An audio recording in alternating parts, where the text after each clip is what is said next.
This podcast was originally recorded and published in November of 2022. To listen to the podcast on Spotify, Apple Podcasts, or Google Podcasts, click the link tree in the description. By the time Bret Hart stepped center stage for his matchup with Shawn Michaels at Survivor Series, he had apparently already closed the door on his WWF career. I've given my 30-day notice to WWF, and right now I'm under contractual review with both the WCW and the WWF. I'm leaning strongly towards going one way. In the end, his actions spoke volumes.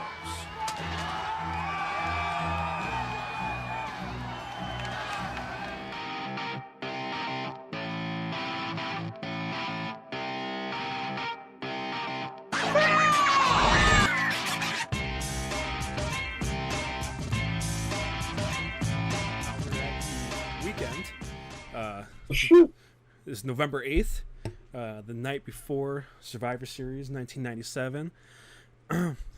They're in Cobo Hall in Detroit, Michigan. A little hometown pop here on the podcast. We love to see it. Vince and I were still stalemated. I was worn out with conflicting emotions, grief vying with the adrenaline rush of clarity. I was convinced it would ruin me just for the sick pleasure of it. I kept reminding myself that if I stayed in the WWF, Shawn and Hunter would have done all they could to drive me out anyway. Jack Lanza pulled me aside to tell me that I was doing the right thing for the business. I wouldn't drop that belt to that little motherfucker either. I never knew whether Jack meant what he said. He was just trying to provoke a reaction out of me that somehow played into his boss's hands.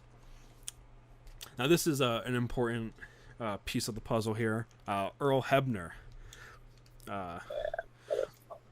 I called Earl Hebner into a dingy bathroom. I looked him right in the eyes and said, "Tomorrow, Earl, they're going to ask you to fuck me." His mouth twisted and his eyes filled with tears as he promised, "I swear on my kids' heads I won't do it. I'll quit first. If they ever ask me to do that, I'll tell them to go fuck themselves. Brett, I swear." Oh, yeah, all right. I calmed him down, saying that all he had to do was tell me what the plan was, and I'd take care of it. I told him that I was going to insist that he be the ref because I trusted him to watch my back. The longer we Hilarious. talked, this is really funny in hindsight. The longer we talked, the stronger his resolve became. I'll never forget the tears in his eyes as he shook my hand. Word had leaked out that I was going to WCW, and all during the six-man tag that night, I was tormented by jeering mob chanting, "You sold out." It bothered me that they didn't know I was pushed out, but at the end of the match, when I took my walk around the ring, my fans hugged me, and many broke down crying. I kept feeling as though I was alive at my own funeral. My worries about what happened the next day in Montreal tormented me all night long. Vince and I were eyeball and eyeball, and nobody was blinking. I'll never understand why Shawn couldn't simply put me over, with me immediately dropping the belt to him on Raw, where a much bigger audience would see his win. I'd have my respect. Shawn would have the belt. I went looking for Vince. And Paul J suggested that I keep my hidden mic on. Vince said hello to Julie and the kids, smiling and kidding with them briefly before we headed into his dressing room for a talk. He spotted the bright red poppy pinned to my shirt. I explained that it was a Remembrance Day tradition. I brought up how this Canadian angle had really painted me into a corner. It would be hard for me to come up short as a hero today, I bluntly asked. So what did we do? Vince was grim-faced. "What do you want to do?" Because word of me leaving had leaked out, I suggested some kind of run-in. I told him I'd win tonight and I'd forfeit the belt on Raw in Ottawa the next day. Still in Canada, but okay. This was a suggestion, not a demand. We talked about it for how we both felt betrayed. I brought up that nobody was supposed to know I was leaving, but he was already smearing my reputation. Vince likened it to sticking me with a stick, which I took as intimation that he'd been poking at me intentionally to provoke me. Finally, Vince said that He was determined to see this come out the right way. I sighed with relief, believing now I had the dignified exit I sought. Vince's tone softened as he said, all we're talking about is Ted Turner. That's what's coming between you and me. That's all. I can't tell you how appreciative I always be for everything you've done for this company. I'll be damned, even if it's Ted Turner's money and all that shit. That's no reason for two people who spend as much time as we had together, worked closely through the years. It's no reason there to be any problems. I couldn't agree more. I don't want to ever leave here. What matters to me is what happens to me right now. It might be all I'm ever going to be remembered for. That's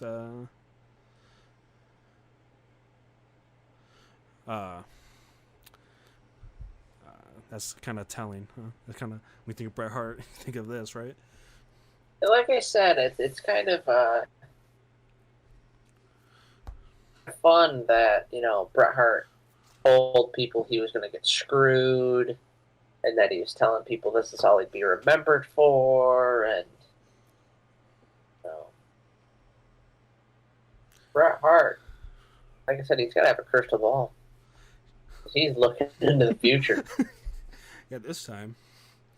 My history will always be here, which is why I've been so stubborn. After 14 years, to end it here on such a bad note wouldn't be right. I'm going to miss this place, so we'll leave it on that. Okay. So, feels better. Yeah. He brags all about being a classic wrestler, right? With classic wrestler values. Yep. But he doesn't want to drop the title to the guy that the promoter wants him to drop the title to in his last match in the company. Isn't that like one of the more classic fucking things in professional wrestling, is laying down on your way out? Yeah, that's literally the whole... Like, I get he doesn't like Shawn Michaels, but I'm pretty sure Iron Sheik didn't like Hulk Hogan when he laid down. And Sheik still had to stay in the company. He didn't get to leave. He didn't get to go make more money. Right. Did you see Iron Sheik's tweet? I think I retweeted it on our account. Yes. I'm just leaving it at that. I just everything Brett says contradicts himself. Literally every fucking thing he says. Oh man, I'm a classic wrestler. That's why I'm better than Shawn Michaels. Ooh, I don't want to lay down for Shawn. I don't like him. Ooh. He's got values, right? Yeah, alright. Values. So what is it you want to do today, then? Vince then described in detail how DX would interfere when it had Shawn and the sharpshooter. The Hart Foundation would charge out to my rescue and would end up in a big schmaz or brawl where he wanted.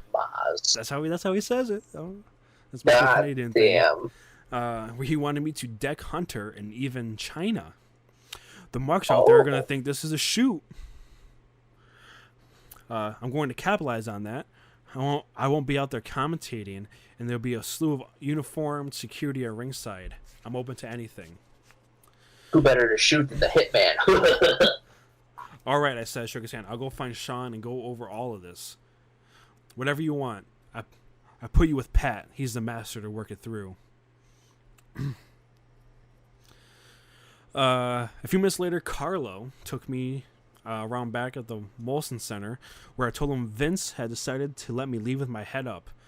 Carlo broke down crying. In many ways, Carlo had brought me to this moment. He helped me structure the contract that gave me way too much power for it ever to rest easy with Vince or to allow me to stand as a precedent. I trusted that contract to protect me. If it wasn't for me, Carlo wouldn't be where he was, and neither would I. After taking my mic off and changing into my gear, I found Shawn. One last time, I tried to be straight with him. He was visibly nervous and said he wanted no problems with me, that he had no problems doing anything. Shawn already knew at this point, obviously. The works were put in the night before, I think. Or, yeah. Just within the last 24 hours. So he knew. So Shawn knew at this point. And then this is a point of contention between Brett and Shawn right here. Pat told me that he thought it would be a hell of a spot to let Sean put me in the sharpshooter and then reverse it on him. And it would be a great spot for that. It would set the stage for a fantastic second half. So Brett says that Pat came up with the spot, but I know Shawn Michaels says that Brett was the one who came up with the spot. So we don't. And it's interesting too because Brett had done this numerous times, Yeah. and he continued to do it. I mean, kind of have to believe Sean. But then again, I mean, maybe it's something that Brett did so much. Pat Patterson, being a master at the craft, was like, oh, you know what, to get the fans going banana? Putting the sharpshooter on you and you reversing it. He's going to put you in your own finishing hold. Yeah, and then the everyone will rise up to the rafter and just cheer. I mean, I don't think, I don't know, I think Brett had some involvement with it.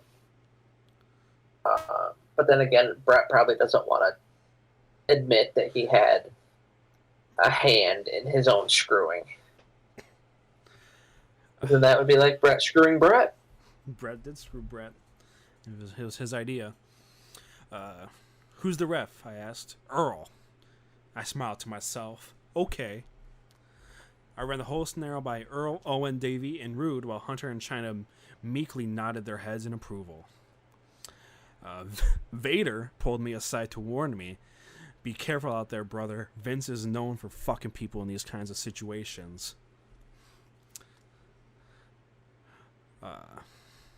Pretty sure Vince only did that once.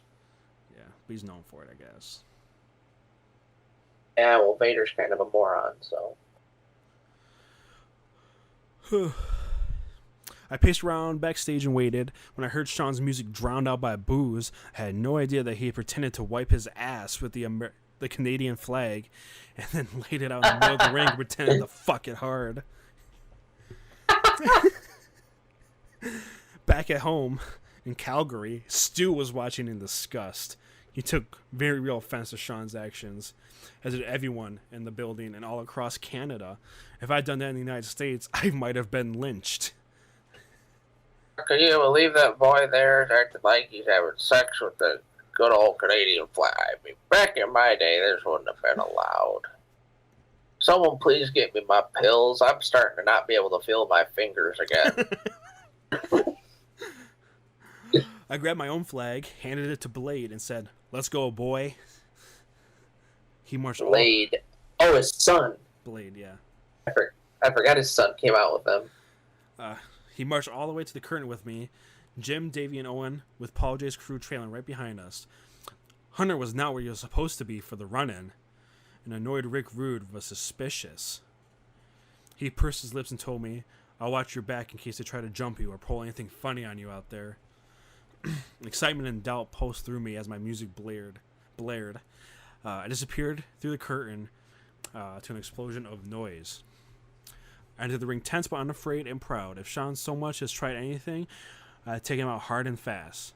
Sean jumped me before the bell, and I battled right back, and we began working. We fought through the crowd, with me decking agents and referees, one after another.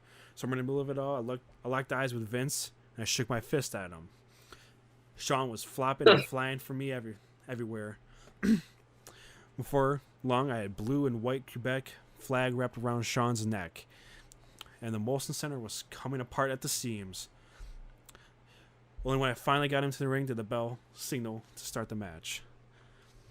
Halfway through what was to be a 30-man match, I made my way to the top corner. When I leaped off, Sean pulled Earl in front of me, and then the collision left both me and Earl sprawled out on the mat. Shaw then stepped over to me, put on the sharpshooter, and crossed my legs wrong, so I called up to him the other way, and he switched them. As Sean turned me onto my stomach, I saw Earl for a split second motioning with his fingers, and Vince strangely standing at the ring apron wearing an angry scowl. Then he screamed at the bell ringer, Mark Eaton, "Ring the bell. Ring the fucking bell." Eaton, in stunned disbelief, couldn't bring himself to do it. I finally tried to reverse the sharpshooter on Sean as Vince snapped hard at Eaton, and the bell clanged over and over. I couldn't believe Earl fucked me. and I felt like all the blood in my veins had just evaporated. Earl jumped out of the ring and ran away as fast as he could toward Jack Lanza and Dave Hebner, who were waiting atop the ramp with the car running. My first thought was how I somehow let the whole country down. That was his first thought. Oh yeah, you made the whole country sad because you lost a fake pro wrestling match. Sean put on a show, cussing and carrying on as if he wasn't in on the whole thing. I saw Vince on the floor. The thought crossed my mind to jump out and go crazy on him. I looked over at Marky and his mouth wide open, tears in his eyes. A lot of people fucking cry in this. Oh my god. I leaned over the top rope, carefully aimed, and spit at Vince, hitting him right between the eyes. I saw Sean hoisting the belt up in the air in victory, and then being hustled away down the aisle by Hunter and Jerry Briscoe. Vince kept trying to wipe my spit from his eyes. The crowd totally got what just happened and began angry and chanting, "Bullshit, bullshit." The Montreal fans were outraged. A spark was all it would take for have a full-scale riot. And that was a bad idea. I had to calm myself and think smart. What would my dad do? Looking out to the stunned crowd, I fought the tears that were swimming in my eyes and thought, don't you dare give these backstabbers the satisfaction of seeing you cry over any of this. Don't you dare cry. I worked so hard for him, 14 years. All I wanted was my dignity. They cut the ring mic, but the cameras were still rolling, so I painted WCW in giant letters in the air for all to see. Owen, Davey, and Jim soon surrounded me. Owen said, "You don't look bad for this. They do. You are all class." When I met their eyes, I could feel myself dying inside. My lower lip started to quiver, so I bit it. Owen stood beside me, and his strength helped me keep it together. He told me that he and Rick had been duped into looking everywhere for Hunter, and when Hunter was at ringside all along. For what seemed like an eternity, I looked at a sea of sad people who felt as betrayed as I did. Knowing what disrespect had been paid to me, my family, and millions of fans all around the world, I told myself to never forget this feeling, ever. I jumped down the ring and commenced smashing Vince's expensive TV monitors to the floor, tossing his headsets out into the crowd, surrounded by security guards who couldn't quite figure out whether this was part of our storyline. On my way backstage, I passed by Blade, who looked equally sad and puzzled, then by Julie and the rest of the kids. All of them looked shocked to silence. Someone, surrounded by Paul's crew, headed straight for Vince's office, tried to break the steel door down.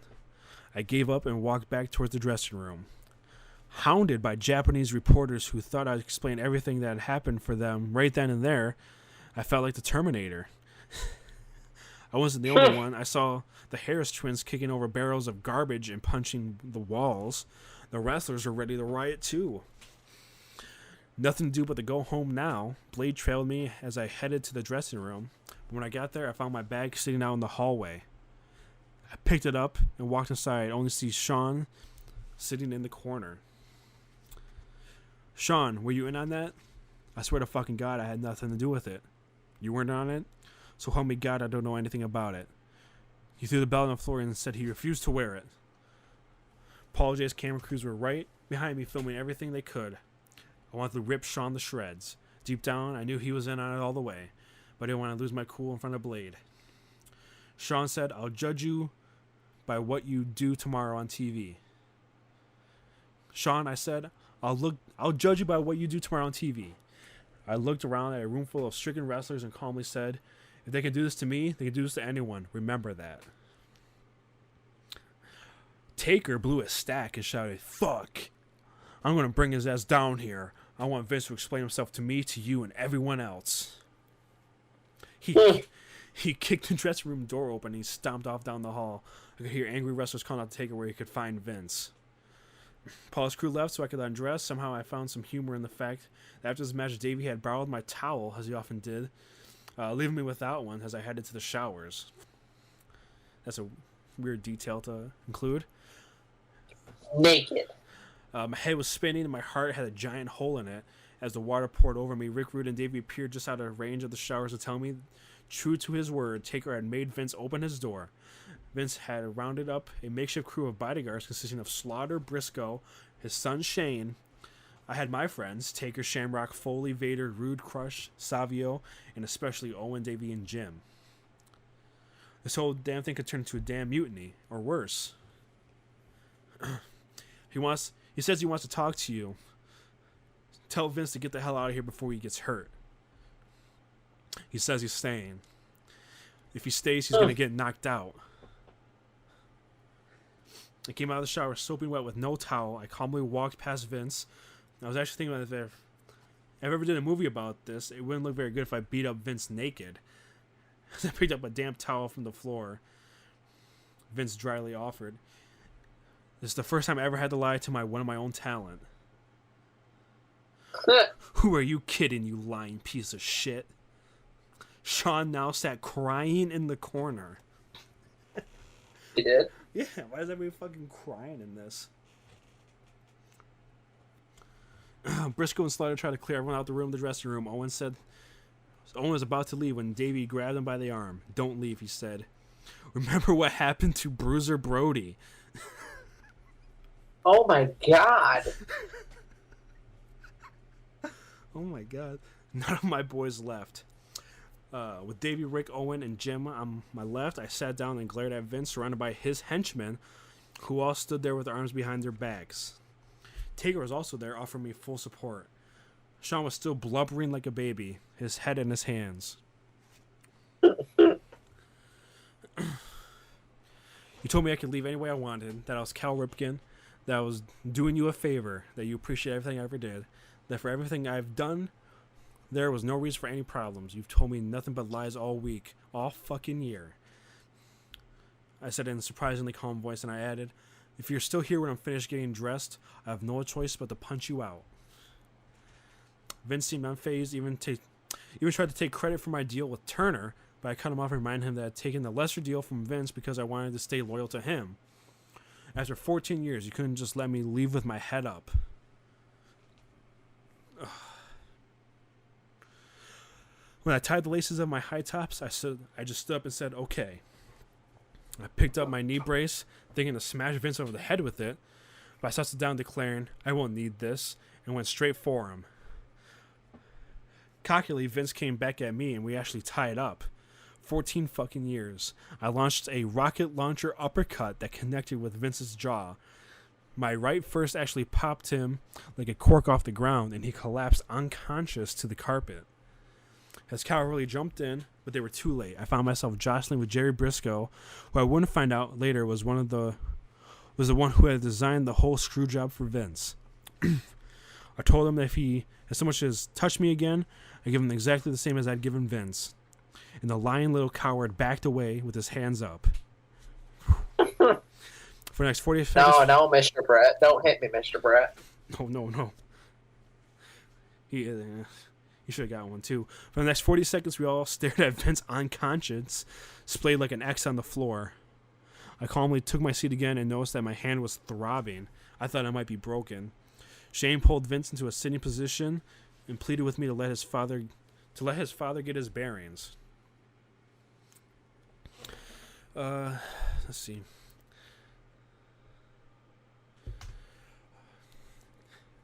I think that might be it for what we need to discuss of Brett's point of view of the Montreal Screw Job.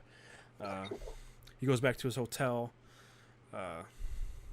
not really knowing what the future will hold for his days in WCW. Crazy story. Just quickly before we move on, we do have Eric Bischoff's point of view of this whole thing. If I can get my mouse to work over there. Controversy creates cash. It's not as long as Brett's, only about a paragraph or two. This is a really weirdly laid out book. There's chapters in it, but they're broken down into like smaller sections, like throughout the period. So he has a Montreal Screw Job section, which is about like a page length, and then a page about Brett in WCW. So controversy creates cash. Eric Bischoff. There was no secret that Brett was coming over to WCW. The fact that Brett was WWF champion posed real problems for Vince. He wanted Brett to lose the title before coming over to us. Brett didn't want to lose the title in Montreal. I wasn't there, so I didn't know, but according to what has been published, Brett and Vince worked out an agreement that would have let Brett hold on to the title during a match in Montreal. He would hand the title to Vince on a live Raw show the following day. But if that was the agreement, Vince changed his mind. At the Montreal show, he had the referee quick count Brett out. That's not what happened. Awarding the title to Shawn. The episode was filmed and aired on documentary Wrestling with Shadows.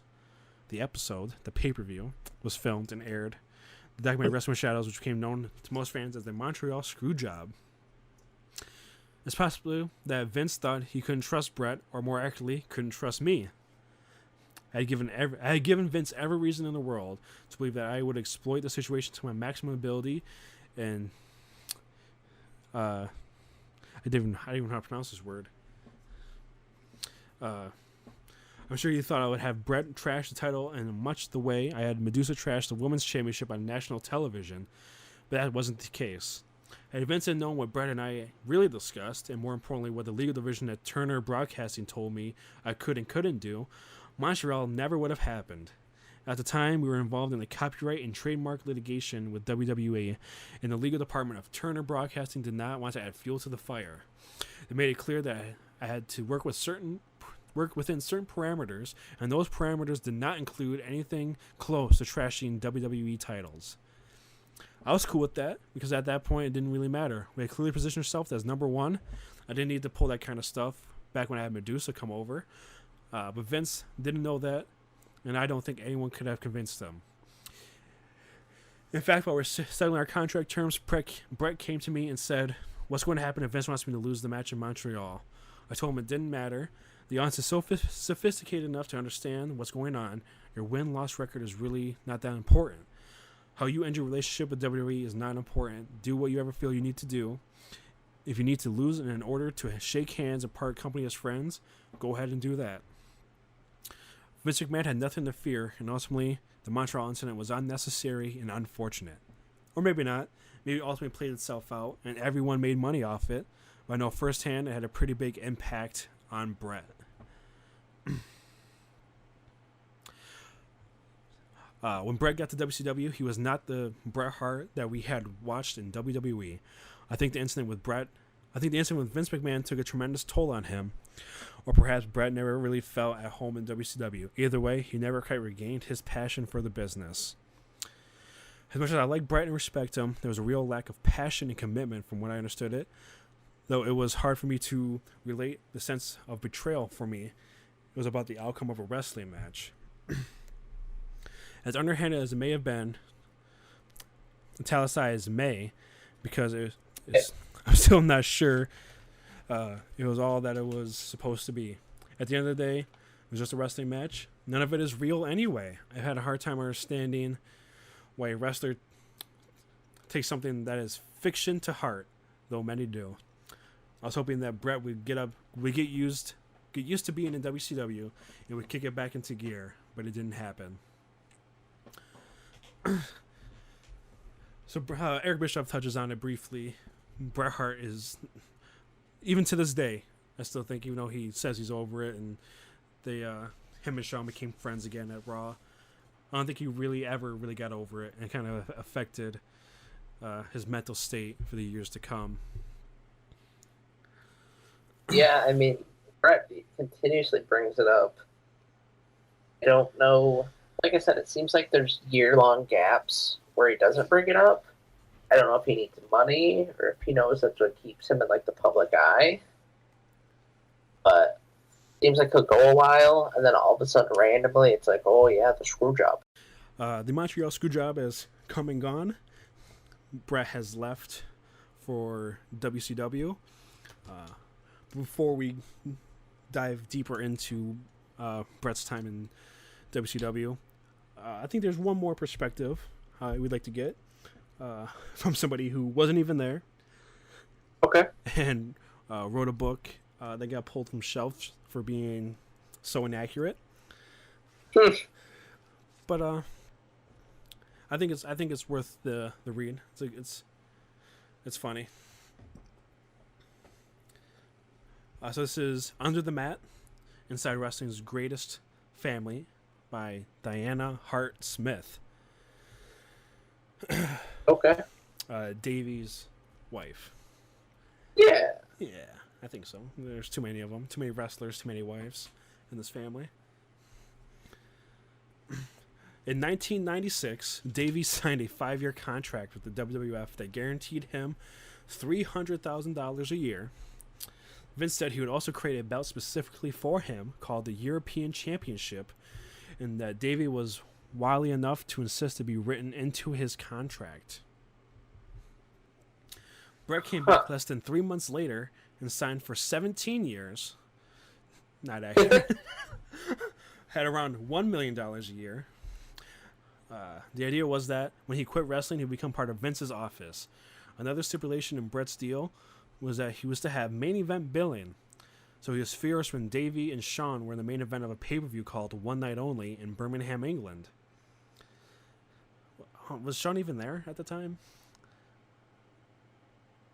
At the One Night Only pay-per-view? Yeah, he did. Okay. Yeah. There, Davey was supposed to drop his European Championship belt to Shawn. Brett wrestled in the Birmingham show, but he was beside himself because he wasn't the headliner. Brett grumbled the whole night. Of course he was. Brett grumbled the whole night, and I finally said, "Brett, you're not the hero here. Davey is." Vince pulled Davey aside just before the show and said, "Davey, Shawn is going to beat you tonight.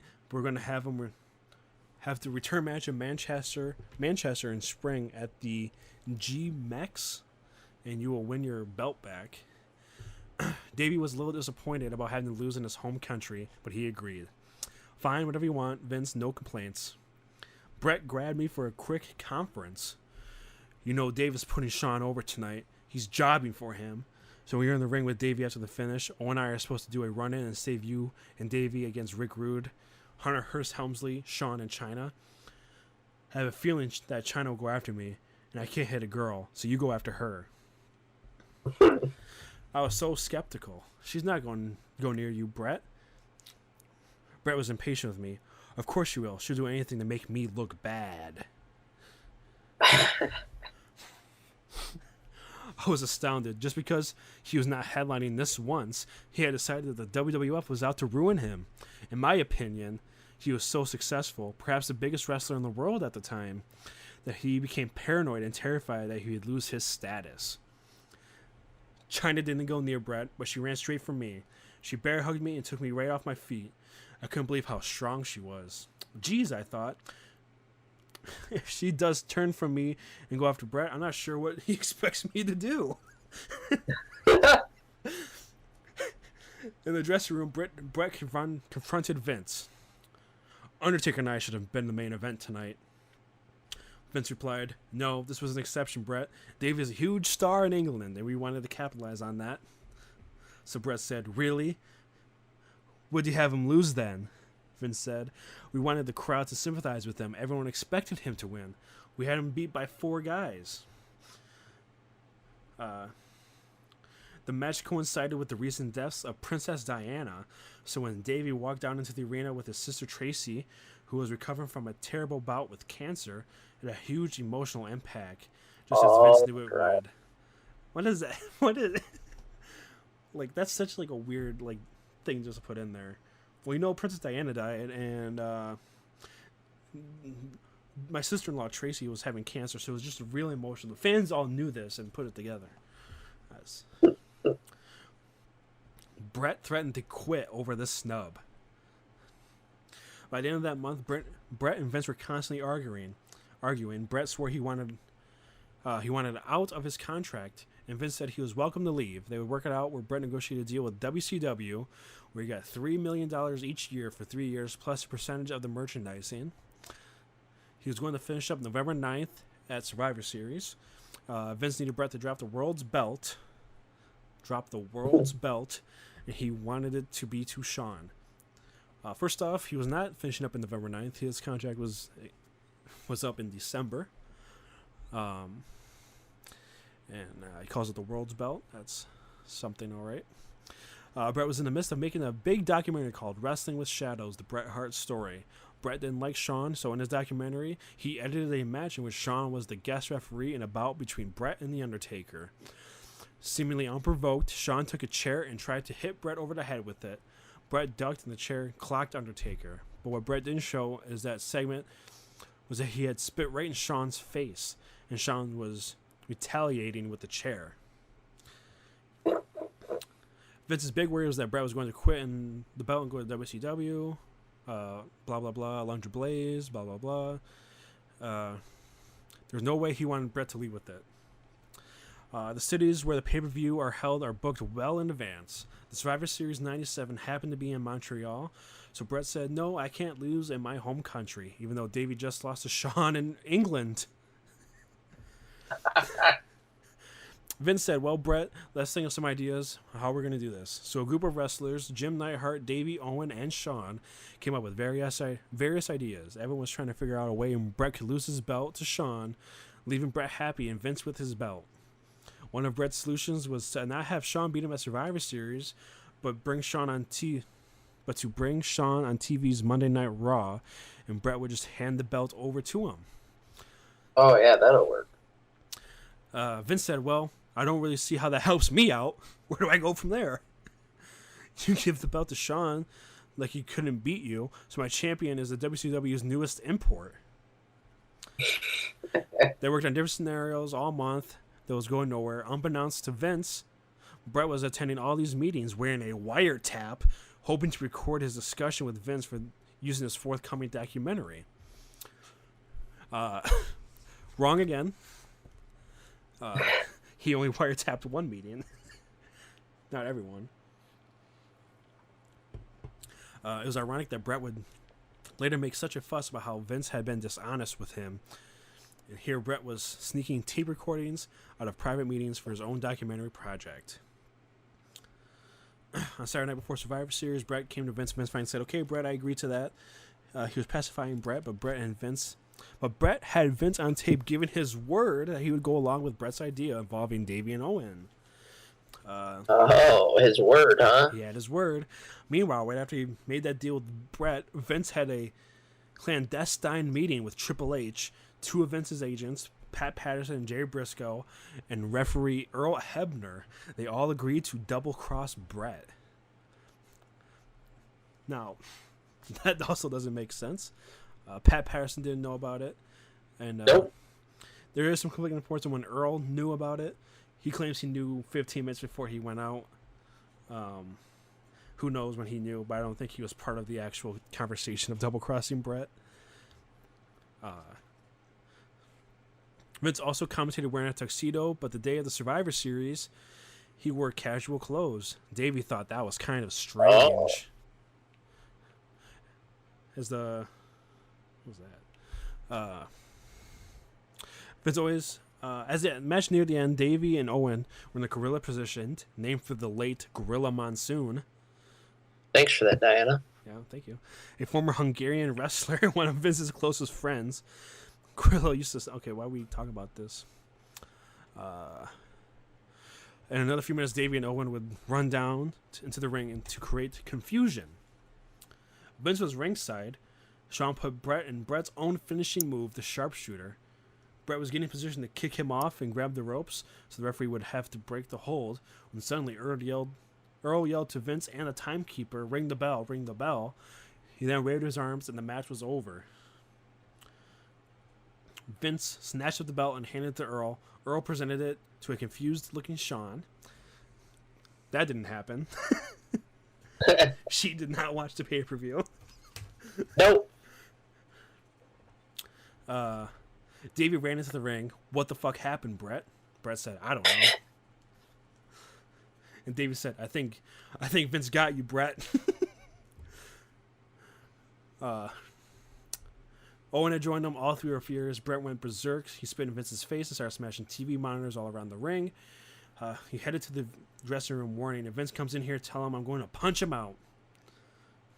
Vince started looking for Bret and found Davey. He asked, where's Bret? Davey answered, well, he just got out of the shower, but if I was you, I wouldn't go in there and see him. Vince replied, well, thanks for the warning, but I'll do what I have to do. Vince replied, well, thanks for the warning, but I'll do what I have to do. Vince replied, well, thanks for the warning, but I'll do what I have to do. Vince replied, well, he just got out of the shower, but if I was you, I wouldn't go in there and see him. Vince stuck his head out the dressing room and he said, "Do you want to talk to Brett?" Brett angrily replied, "I'm getting dressed, and if you're still around when I'm done, I'm going to punch you out." Vince nodded. "Okay, I'll take my chances." Brett got dressed, and sure enough, Brett cold-cocked Vince right in the eye and broke his knuckle doing it. Brett was so mad that both Davey and Shane McMahon, it took both Davey and Shane McMahon to pull him off Vince.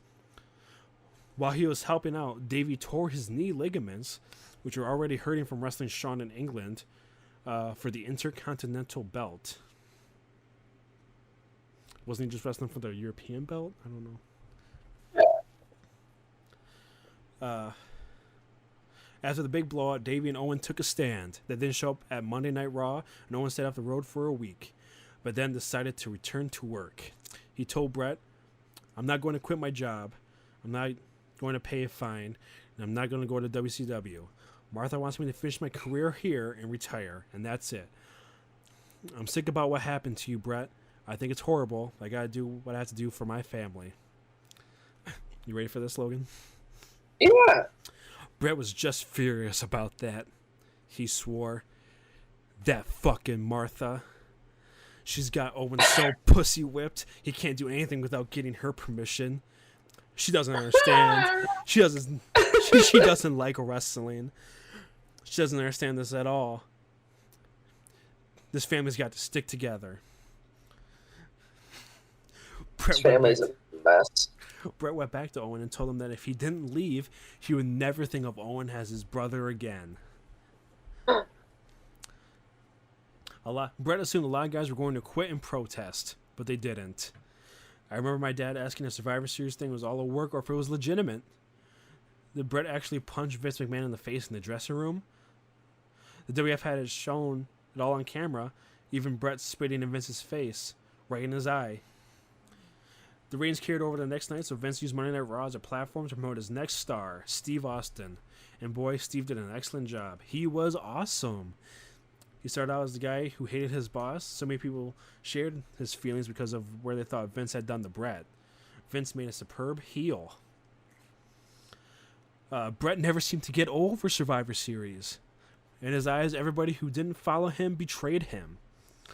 Owen told Vince Russo, the WWF's booker at the time, that Brett was hounding him to quit all the time.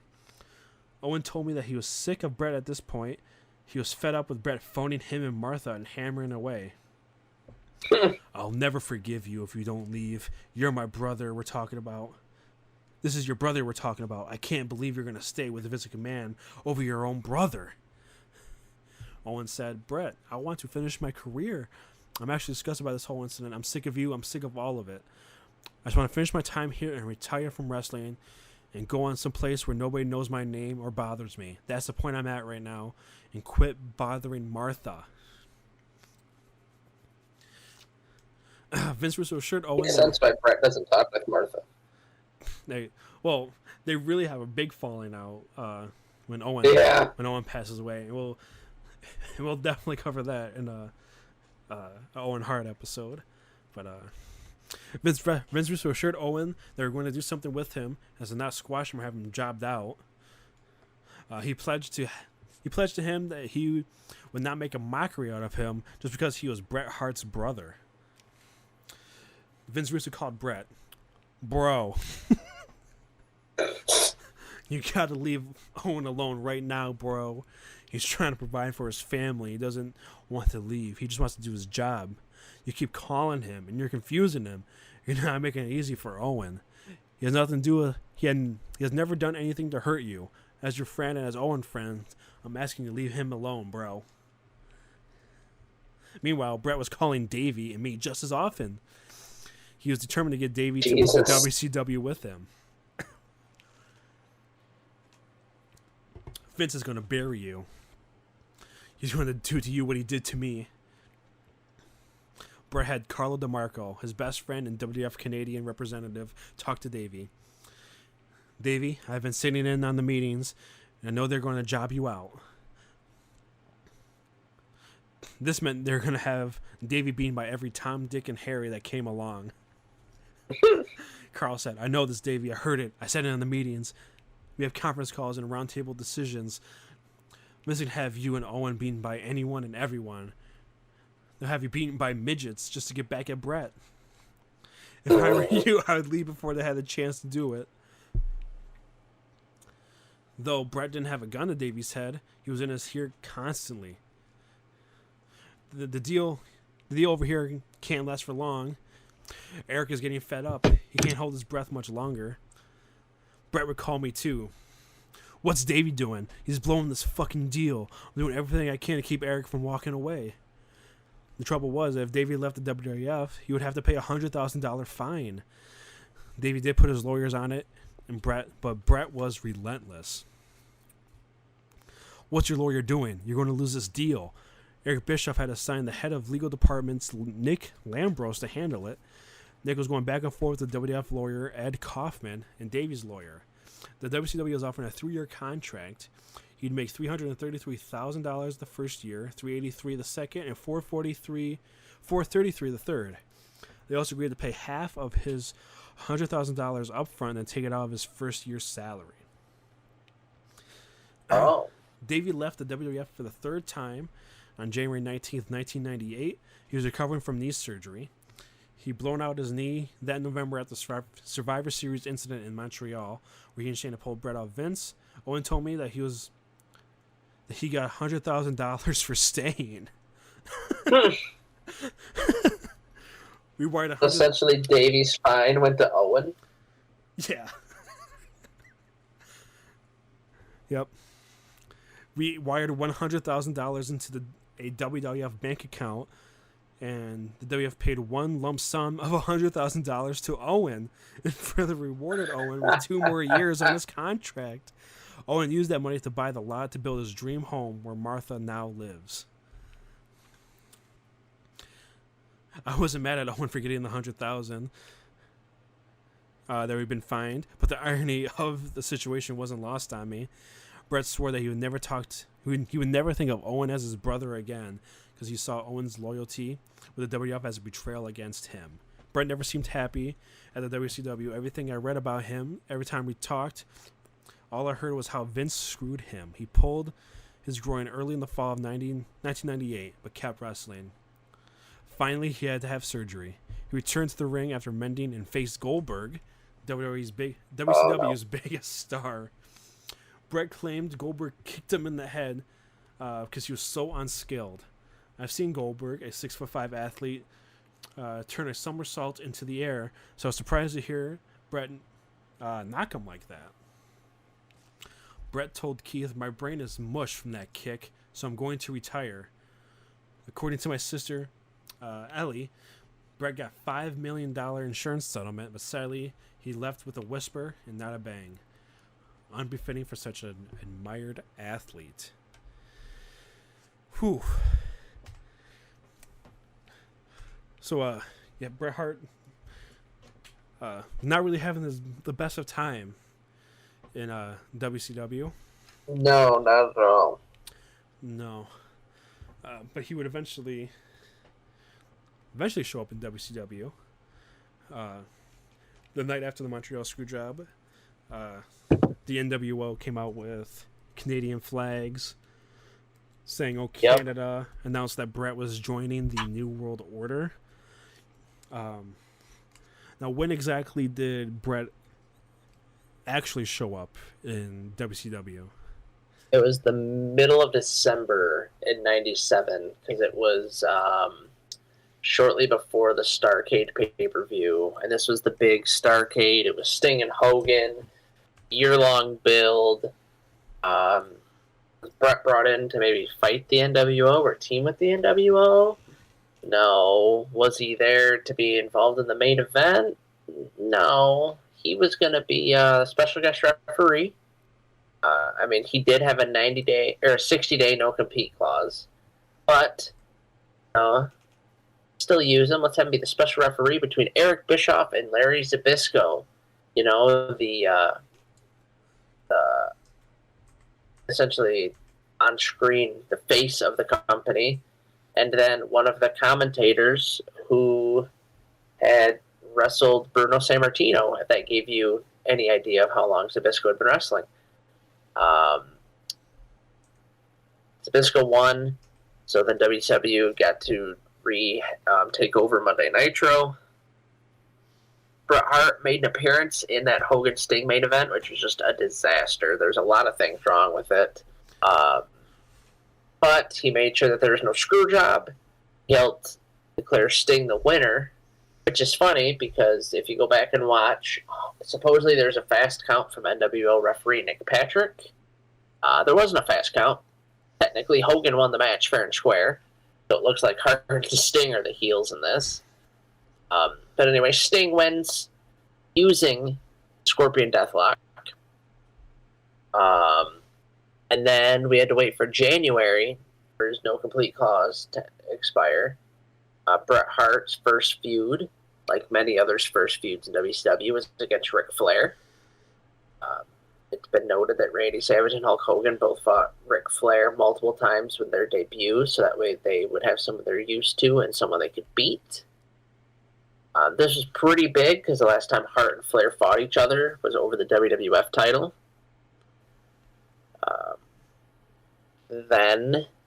Flair defeated Ric Flair at the NWO pay-per-view, sold out in his first match.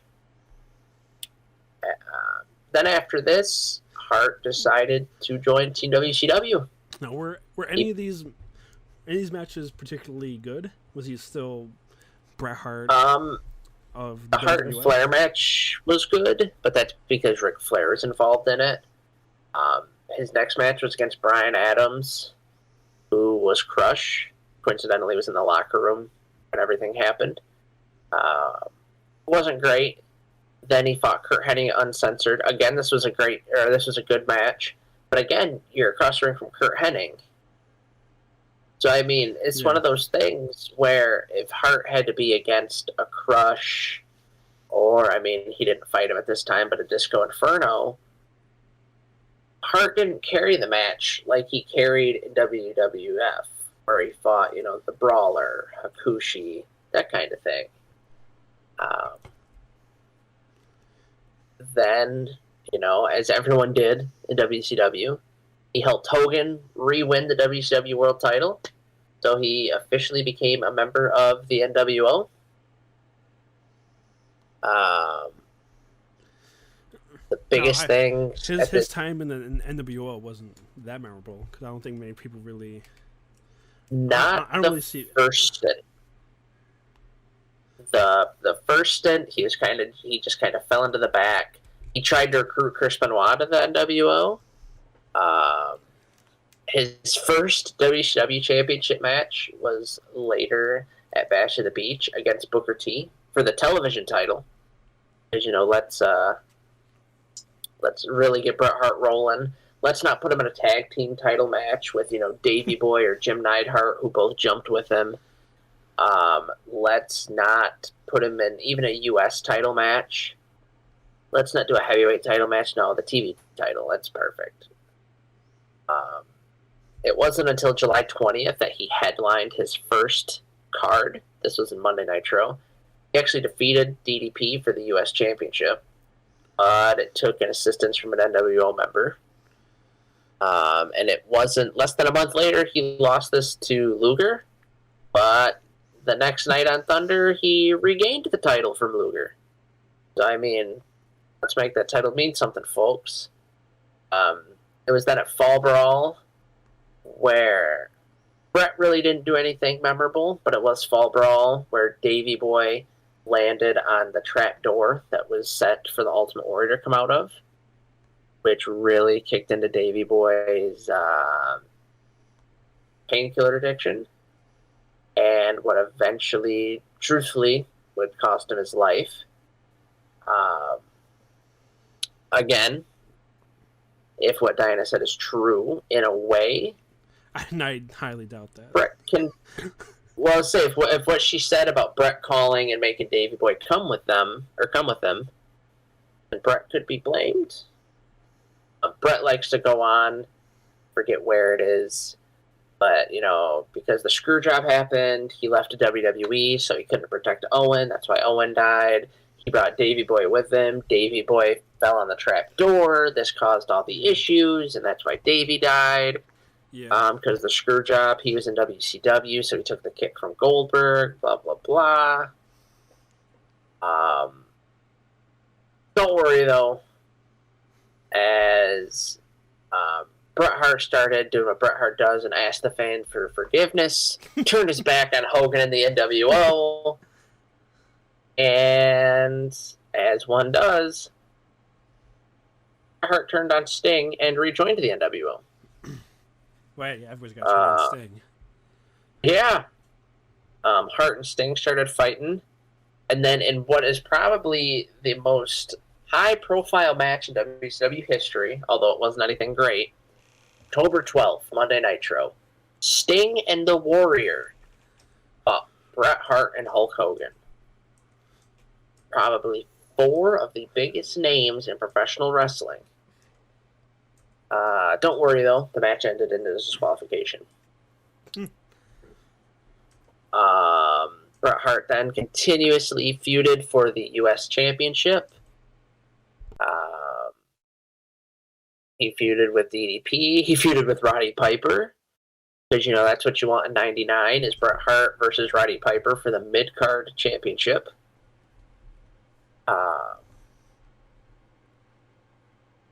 Then we're starting to get into one of the 2 good moments in Bret Hart's WCW run when he wore the steel plate. I'm pretty sure as a wrestling fan, most of you have seen this. Goldberg came out. Hart said he could beat Goldberg in 5 minutes. Goldberg speared him, and it turned out Hart was wearing that metal breastplate under his hockey jersey. He then grabbed the mic as he stood over Goldberg's unconscious body and said, "Hey, Bischoff, I quit." This was, that groin injury that we talked about earlier. Yeah. Then, as unlucky as Bret Hart is, the night before he was scheduled to appear with Jay Leno to hype his WCW return, Owen Hart did die in that tragic accident. So Bret took another 4 months off to be with his family. We said we'd talk about Owen later, but this definitely, if there wasn't already cracks in the Hart Family Foundation, this definitely made him show. Hart came back September and teamed with Hogan against Sting and Luger. And what's funny about this is made himself a face in the process of this. Which, if that doesn't show you how kind of muddled WCW was at the time, you figure less than a year later, he was teaming with Hogan, still fighting Sting, but now he's a face. In probably my favorite Bret Hart match in WCW, he did fight Benoit in an Owen Hart tribute match. And from then on, he was kind of in the heavyweight U.S. title picture. He won the U.S. title for a 4th time, but then he lost the match in a ladder match. Or he lost the title in a ladder match to Scott Hall. Finally, 1999, 2 years after he first arrived, he won the world title. Hey. It was in a tournament. He first beat Perry Saturn, then Billy Kidman, then Sting, and finally Chris Benoit. And he won the tag team titles with Bill Goldberg. Making Hart not only a double champion, but a Triple Crown champion, and one of the few men to be a Triple Crown winner in both the WWE and WCW. It was then that he defended the title against the heavyweight title at Starrcade against Goldberg. And that's when he took that devious kick to his head. Hart has later speculated that he suffered up to 3 additional concussions within matches over the course of the day, along with the days immediately following Starrcade. So again, we're told that it was all Bill Goldberg's fault.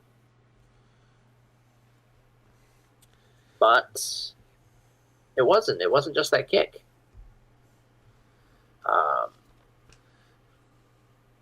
It's funny because recently Bret Hart said he'll never forgive Goldberg.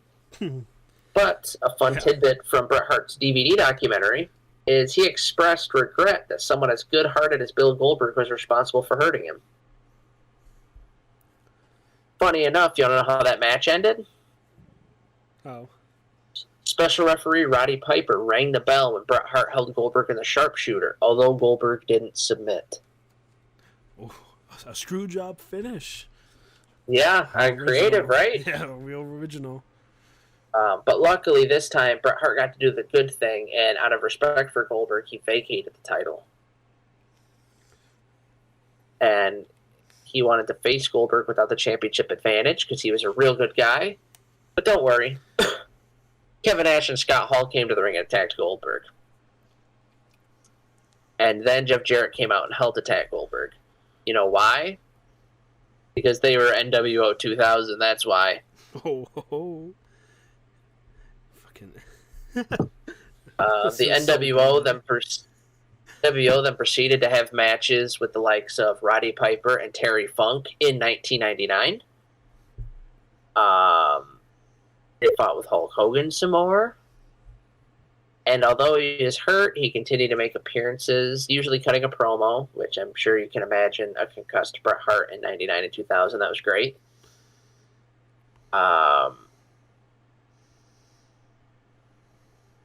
Bret said that the steel plate segment with Goldberg and his tribute match to Owen was his two worthwhile moments with the company. And WCW terminated Bret Hart's contracts via a FedEx letter on October 20th, 2000. And because of this, he announced his professional wrestling retirement 6 days later on October 26, 2000. He made a couple indie appearances, Ring of Honor, WWA, which was World Wrestling All-Stars.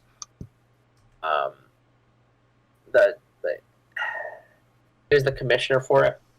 And when he talked about the area, which was, New Zealand, Australia, he talked about how 9/11 happened, and that he was kind of stranded in Australia when this happened. Yeah.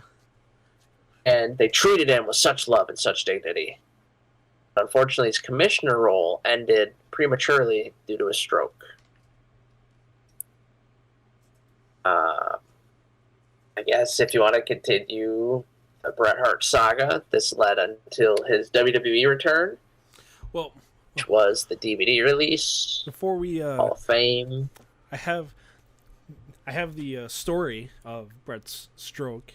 If we want to put into the records here. So in his book, we'll cover this chapter in a lot more detail, but I just want to cover the stroke because the time spent between the screw job and here really details Owen's fall and the fallout with the framing for that. So I think that'd be a good thing to cover when we do decide to cover Owen down the road whenever that happens.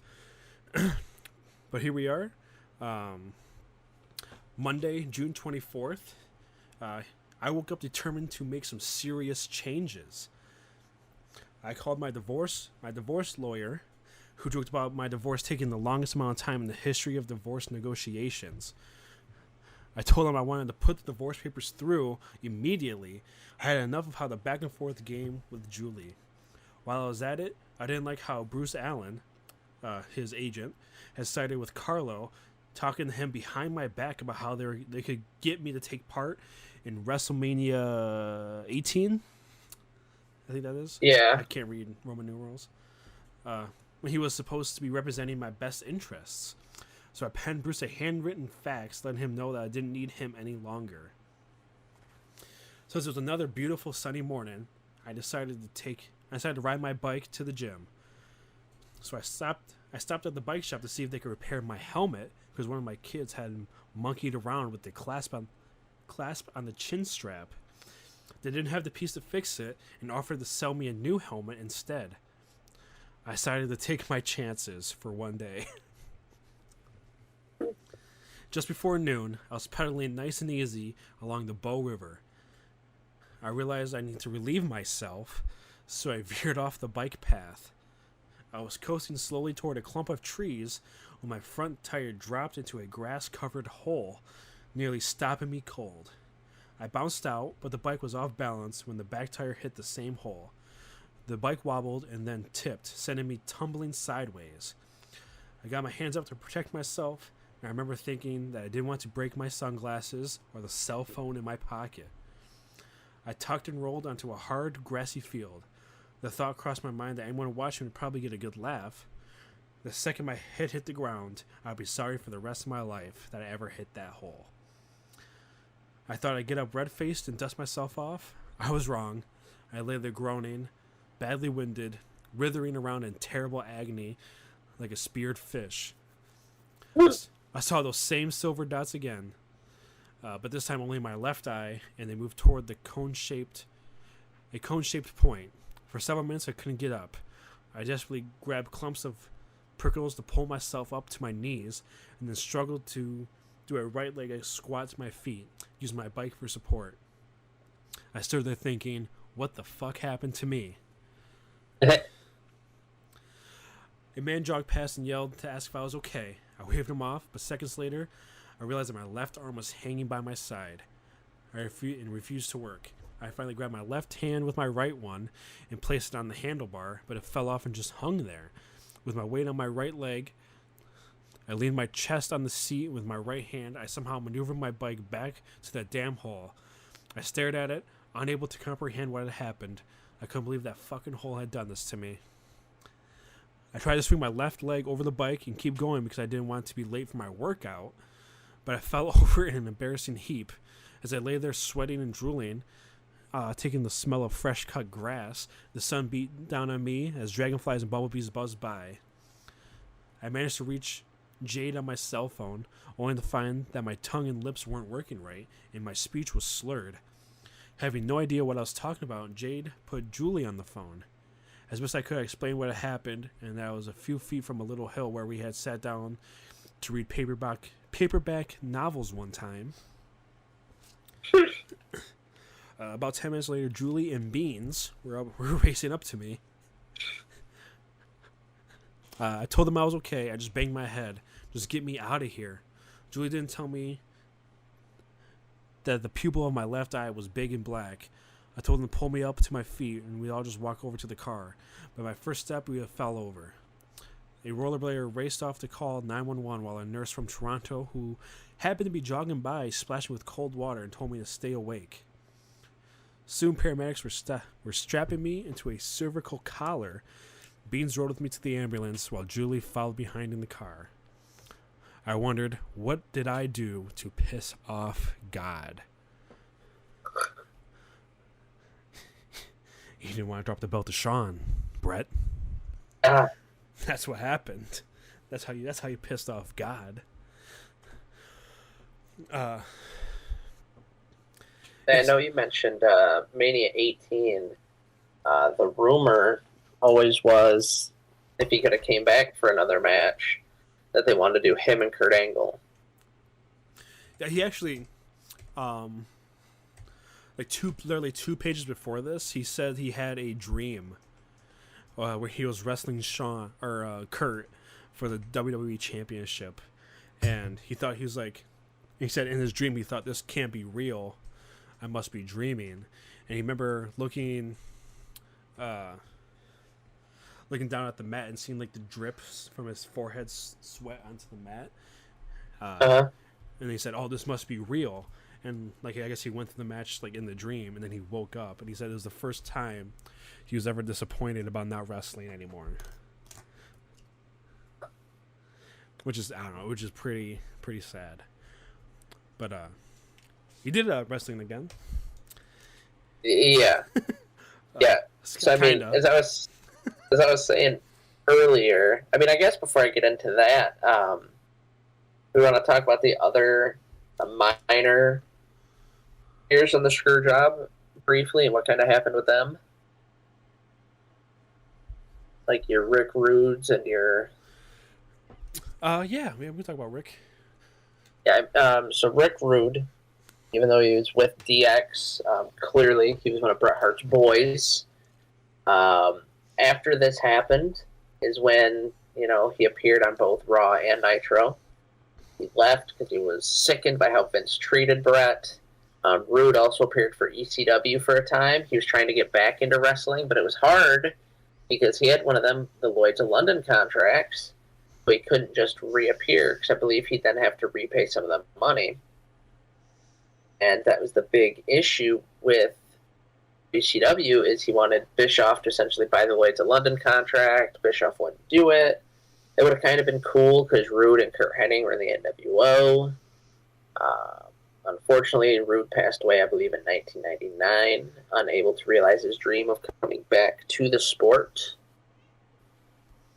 Jim Neidhart and Davey Boy did follow Brett to WCW. They had a few tag matches there. Jim's career kind of came to an end at that point. He did some indies and he appeared on TNA and WWE for one-off deals, but never really anything as large as either Hart Foundation run. Like I said earlier, British Bulldog, hurt his back, started with pills, reappeared on WWF TV in the hardcore division. He wasn't the usual British Bulldog. He came out in jeans and had a rougher look. Feuded for the WWF title a couple times. He actually won the European title, but everything became too much. And he passed away due to his heart, 2002. Mick Foley tried to stand up for Brett, but as it goes, his wife threatened to divorce him. And He his would have wife quit. was hot at the time. His wife was a model. Yeah, you can't piss her off. Besides that, none of the other guys really quit right after the screw job or did anything after. You'll hear in interviews now, oh man, I did this or I did that, but no one did anything. No one cared. They were getting paid enough by Vince. And they knew that if they left and went to WCW and then tried to come back and they burned that bridge with Vince, they wouldn't be able to come back. The only outlier really in this all was Owen. Again, Owen stayed. He, feuded for championships, heavyweight, intercontinental, European, tag team. He teamed with Jeff Jarrett, won the tag titles. Didn't really do anything spectacular. Owen's one of those that, if Eddie Guerrero would have lived, he would have been multiple-time heavyweight champion. Oh, Chris Benoit would have lived, he would have done this, that kind of thing. Yeah. Owen's one of those, and they're like, oh, what about a heavyweight champion? I don't think it would have happened in the Attitude Era. I think if Owen Hart would have won a heavyweight title, it probably would have been with Impact Wrestling, because his good buddy Jeff Jarrett was running the promotion. You go from Austin, Rock, Taker, Triple H to Brock, Angle, Big Show, Cena, Batista. There's really no room for an Owen Hart heavyweight title reign, in my opinion. Maybe if he would have stuck around long enough during the brand split, he might have got a thanks for being here, pal championship, but it was definitely hard to fit him in at that time, we'll say. Yeah. For any type of meaningful run. Maybe he could have got it, because I know during that time it was kind of being tossed around like a hot potato for a hot minute. Everybody was kind of winning. Yeah. He might have could have got one then, but who knows? It's just a what if type of game. That there really is no right or wrong answer. Then, after WCW, Bret Hart, the first thing that he appeared in, like all legends who come back to the company, he was in video games. His first one back since '98 was Day of Reckoning, and then he was in SmackDown vs. Raw, the very first one. It was after this that they released Bret Hart, The Best There Is, The Best There Was, The Best There Ever Will Be. And he was inducted into the Hall of Fame by Stone Cold. That was at this time, this WrestleMania 22 era, that they wanted Bret to come back and do the Vince match then.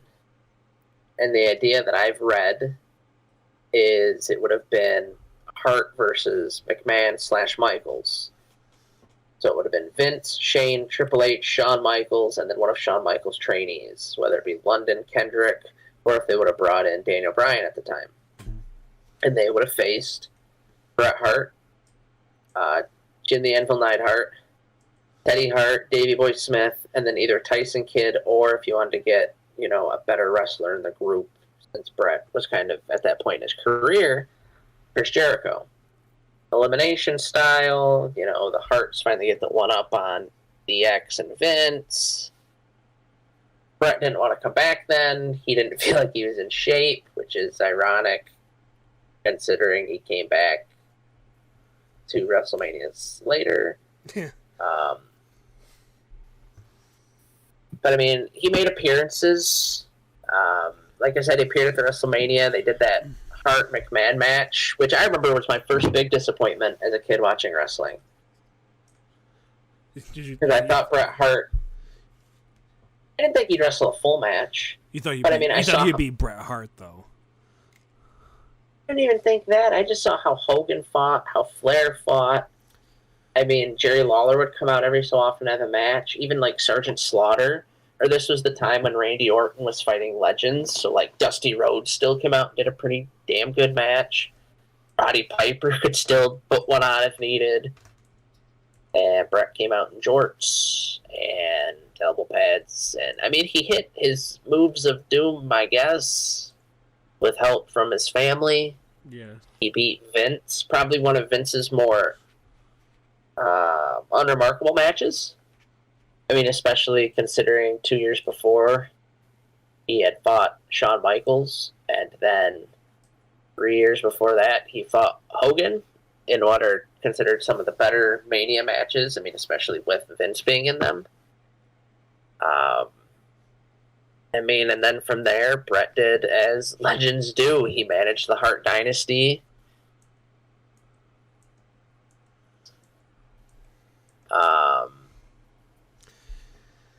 The Miz had a guaranteed U.S. title match against a Hart member, and he chose Bret, and Bret won in Toronto. He vacated it because he couldn't defend it, but, one more title, yay. Yay. He looked good doing it, though. He looked good doing it. Yeah, he was the new GM. Raw. He was on that SummerSlam team where the Nexus lost, and they probably shouldn't have.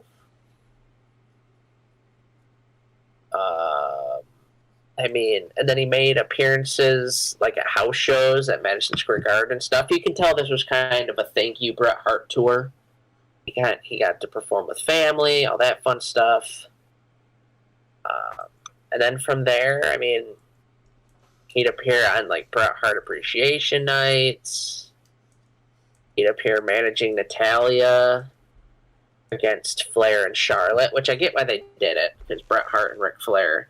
At the same time, you'd think Jim would have managed his daughter against Rick managing his daughter.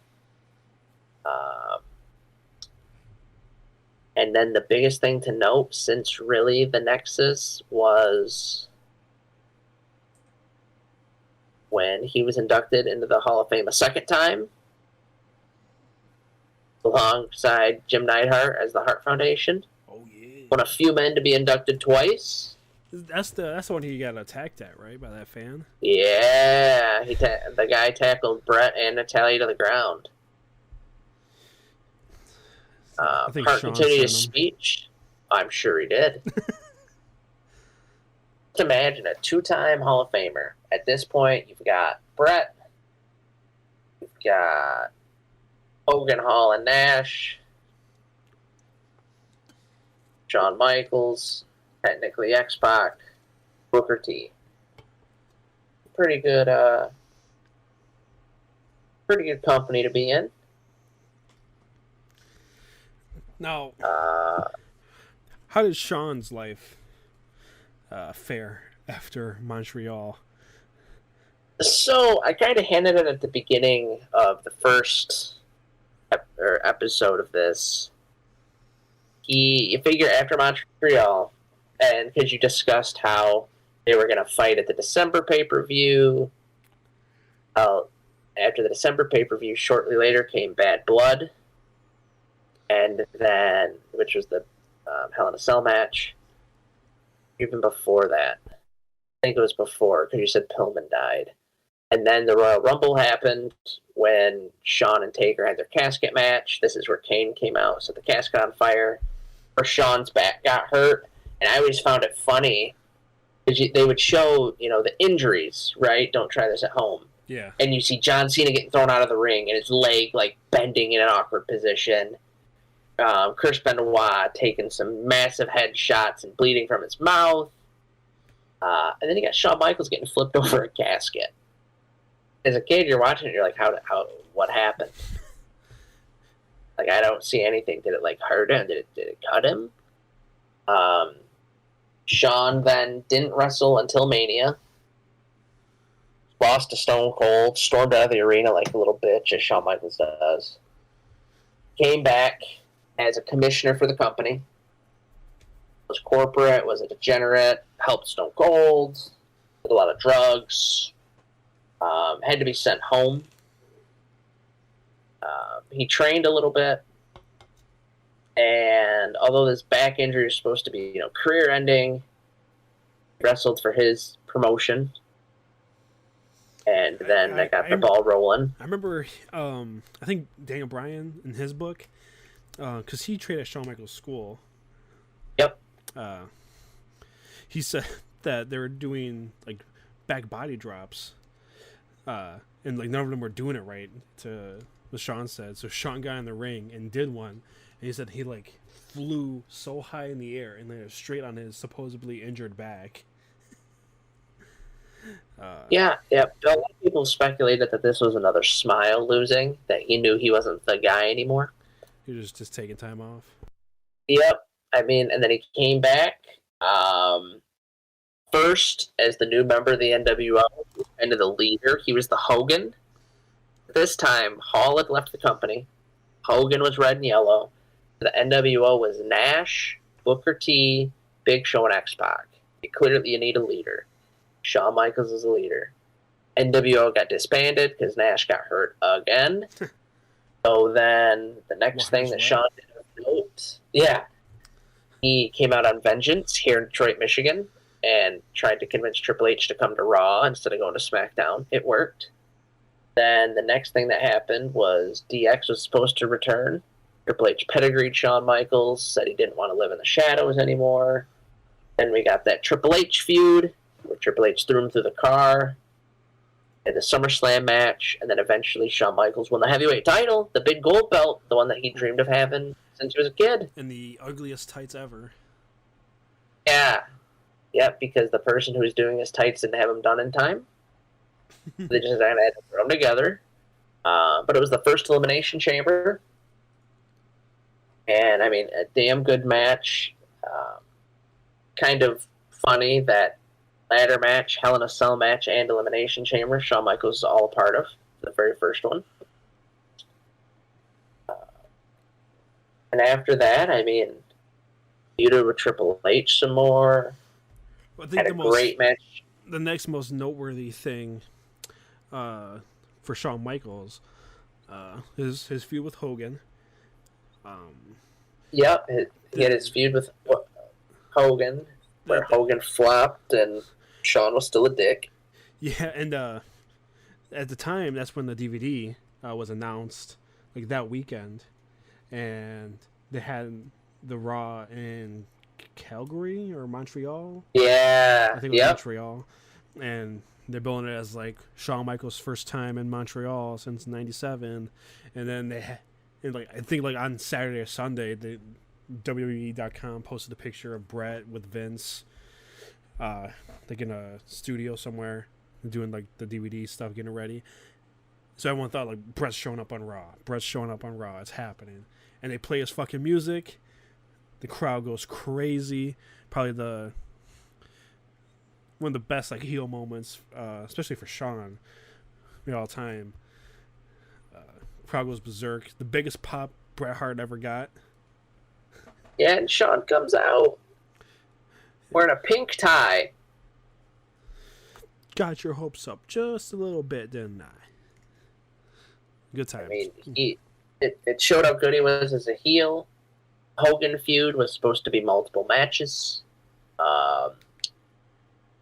Hogan agreed to winning the first one, losing the second, and then they'd figure out the third. But coincidentally, Hogan would win the match and then would have to have knee surgery. Love that.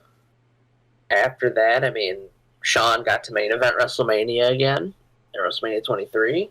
He won tag titles with John Cena and Triple H to the final two of WrestleMania of the Royal Rumble with The Undertaker. He had some of the more memorable Mania matches of all time with The Undertaker. And then he eventually went in the Hall of Fame, also twice. And he also, again, like I mentioned, that Undertaker match, one of the better retirement matches of all time. And then he had one of the worst retirement matches of all time by taking blood money. Well, we don't have to talk about that one. I mean, Shawn had he had a whole other career. And this was after he was supposed to have, a career-ending injury. Bret Hart had a career-ending injury, and yeah. Yeah. We'll go from there. I feel like all the players in the Screw Job had a pretty good rest of their career besides Bret. Yeah, I mean, if you don't count the minor people, yeah, Triple H. Triple H went on to be a 16, 15, 14 time, something like that. World champion. Married the boss's daughter. Is now in charge, essentially, of WWE. And had multiple manias. Vince McMahon became the biggest heel of the Attitude Era. Beat WCW. Wrestling wise, won a heavyweight championship, won multiple of them, won the ECW one as well. Don't forget that. He beat Ted Turner, his biggest competition. The company that Bret went for bought him out. Won the Monday Night Wars. Became a billionaire multiple times over. It wasn't until just recently he got some sort of karma. Profits. Using some of that money to pay off some women he had relations with. Have you seen the pictures of him and his girlfriend now? Yeah, he looks like old Vince, like Attitude Era. Yeah, it's weird. He's dyeing his hair. Yeah. Don't like that. But I mean, and you figured to go back to Triple H, I mean, after the Screw Job, hell, Intercontinental title, European title, multiple heavyweight championships. He pretty much defeated everyone the WCW throw at him. Like I said, multiple Mania main events, 2 Royal Rumble wins, one of them for the heavyweight championship. DX got reformed. He led Evolution. He led the Authority. Hey, there wasn't a lot. Big old trips couldn't do. It seems like the only people that got any sort of bad karma from it was anybody related to the Hart family. Yeah, I mean, everybody. If you were one of Hart's boys, you were out of there. Earl Hebner is kind of a sad casualty in this. He's still getting, from what I can understand, from what he said, he's still getting harassed by fans for it, which is unfortunate. He tried. I think him and Bret have made amends. I could be wrong on that. I know, and there's a lot of stories. Bret's made amends with most of everyone. But I mean, I'm thinking that's because, I mean, the strokes, and then he had prostate cancer somewhat recently. Yeah. I think it's one of those things where he thought he was going to pass, so he wanted to clear up any murky water. Everybody except for Goldberg. Him and Shawn, yeah, I mean, except Goldberg. But he and Shawn even sat down for one of the WWE DVDs, The Greatest Rivalries. I mean, shocking, but he and Shawn can at least be seen in the same room and together. And that might be one of the very few bright spots in at least his publicized personal life. Like we talked about, lost his brother, lost multiple family members, but got divorced, kind of on his own, at his own fault, I'd say.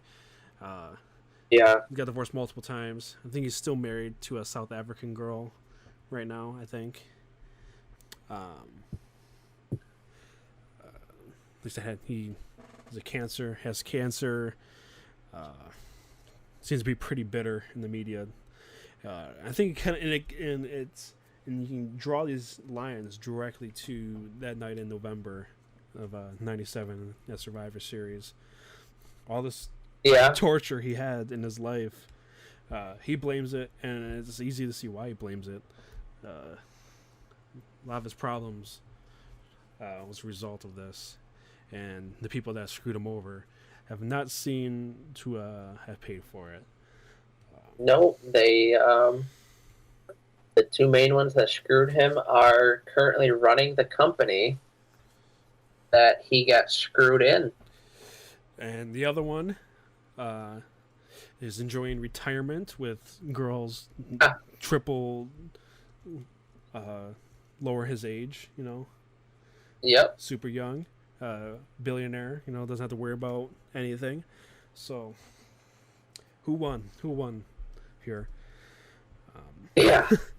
But I think we've exhausted the Montreal Screw Job to death. I feel like every podcast has, but I feel like now we are officially an official wrestling podcast. Logan, we've done an episode on the Montreal Screw Job. Yeah. We did it. We're checking all the boxes. Yes. I feels good to finally